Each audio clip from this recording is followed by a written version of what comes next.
Hi viewers, my name is Vache Sapanian, and May is Mental Health Awareness Month, and joining me right now from SoCo Ray Therapy is a lead therapist, Tristian Michel. Hi Tristian, thanks for taking time out of your busy schedule and joining this interview. Hi, Bachi. How are you? Thanks for having me this morning. Again, I am Tristian Mitchell with Ray Therapy, and it is an honor to be here to speak with you, especially in honor of Mental Health Awareness Month, specifically as it relates to teenagers and their mental health. This work is very near and dear to my heart, so I am excited not only to be here, but excited that you've created this platform for us to come together and be able to speak on it. As I look back on my own teenage years, I think about how much uncertainty and doubt and just trying to find your way and really working to figure out who you are, what it is you want to do, and where you want to end up. So amazing years, but can also be extremely challenging years, and everyone's journey is different. So again, awesome ideal, great platform. So my first question is, how does checking social media such as Instagram, Snapchat, and many other platforms impact teens' mental health? I think it varies. I think that on one hand, there are positive impacts, and on another hand, there are some negative impacts. And I think it all just depends on that individual. Starting with the positives, for some, it's a space for them to be heard, for them to be validated. And when that's done in a healthy and appropriate manner, I'm here for it. I'm all here for it. For some, they're using this space as a voice, where in other areas they may not have a voice. Maybe this is where they get to be their true creative selves. Maybe this is where they connect with friends. So again, when used appropriately, I do think that there are positives that come from it. On the other hand, there can be some negative impacts from accessing social media.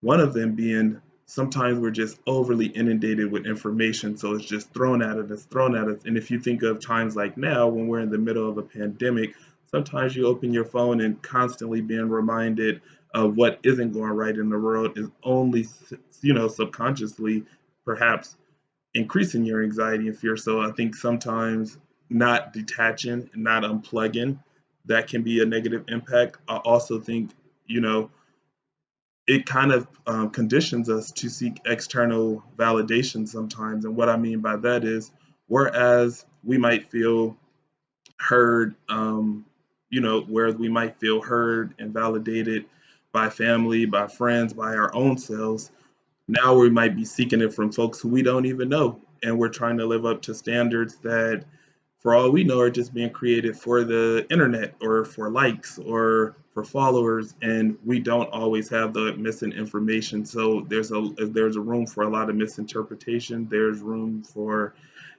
people engaging in attention seeking behaviors, which isn't always safe. The list goes on. Additionally, I think sometimes it conditions us also to come from a place of instant gratification, meaning it sends these messages that everything we want has to be delivered to us immediately, right then and there, and that isn't always the case. So sometimes it sets us up for disappointment later, or even in some cases, failure. And of course, we know cyberbullying, shaming, and again, the list goes on. So I don't think that there's necessarily a easy answer to it.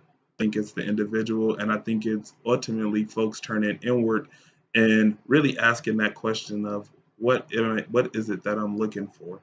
And those questions and following your gut will hopefully guide you to the right answer in place where ultimately, as long as you're safe mentally, emotionally, and physically, that's top priority, and that's definitely should be the guiding force. So that's where I stand on social media and mental health. Thank you very much for that answer. And so I was wondering also, what can teens do if they are feeling lonely or stressed out during these times? Awesome question, Vachi. When we think about this pandemic, we think about how much our social engagement has been impacted, how much our ability to remain connected to whatever our outlets are. Everyone has different coping strategies, and depending on what said coping strategies are, this pandemic is probably impacting your ability to access them.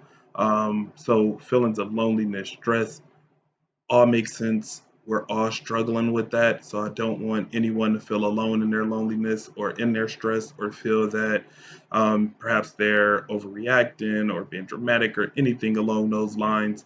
It is completely normal.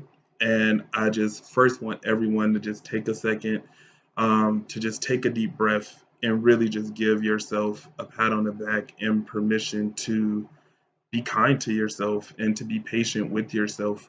When we're talking about stress and loneliness, I think again it goes back to the individual, and I'm big on specifying that because there is no one size fits all, and different things work for different people. For some, if they're feeling lonely, I think that it's a matter of figuring out creative ways to still socially engage and connect, if that's something that you feel you're missing. So if it's virtual hangouts, if it's um, chats, if it's any of the apps that are still like allowing for connectivity, I think that though that's a great place to start. I think talking to a trusted individual, that's a great place to start.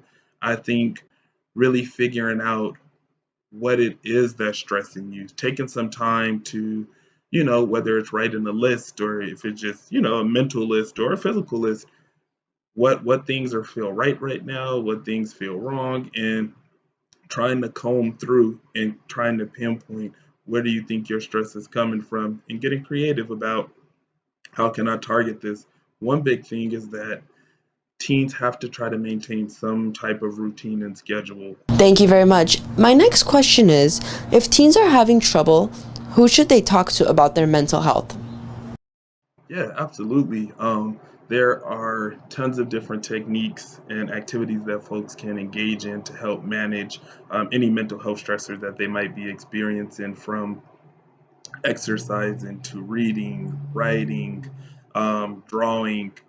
Art is an excellent outlet and is used by many people, and some even feel that through art they're better able to express themselves than they sometimes are just verbally through direct talking. So tapping into some type of art. There are adult coloring books, and you know that I found to be really helpful for teens. There are certain breathing techniques that are helpful and really help for us to ground ourselves and to bring ourselves back in the here and now. One technique that I love is 4-7-8 breathing, and what it is essentially is you breathe into your abdomen slowly for 4 seconds. So 1, 2, 3, 4. You hold it for 7 seconds. 1, 2, 3, 4, 5, 6, 7. And then you exhale slowly for 8 seconds. 1, 2, 3, 4, 5, 6, 7, 8. And what this does is it helps to activate the part of our system that recognizes it's time to calm down. Typically, anxiety, we're like wound up and we're not breathing deeply enough, and we're our shallow breaths and we're feeling constricted. So that breathing slows your system down, which allows for you to calm down. Tristian, thank you so much for taking time out of your busy schedule and joining this interview. Thanks again for having me, Vachi. Again, it's been my absolute pleasure to be with you today and to speak on teenage mental health, which is huge and isn't always given the platform that it needs. So, again, you know, as I started, I'll close out on that same note of thank you for creating this platform, an awesome ideal, much needed. And for anyone watching, just be kind to yourself, be patient with yourself, try to extend yourself some compassion, some empathy. Usually, I tell people when we're going through something or feel a certain way, how will we respond if a friend was bringing these issues to us? And we often find we will respond in a much softer way than we are to ourselves. So let's extend ourselves some of that same grace. And if you're feeling extremely overwhelmed or if you're in a really dark place, please seek out help. It does exist. Just starting with the internet, they have phone support, internet support, virtual support. Some places are still able to provide in person support. So, really seek out that help because it does exist and you don't have to suffer alone. So, thank you and happy Mental Health Awareness Month. Thank you, viewers, for watching. Be safe and have a great day.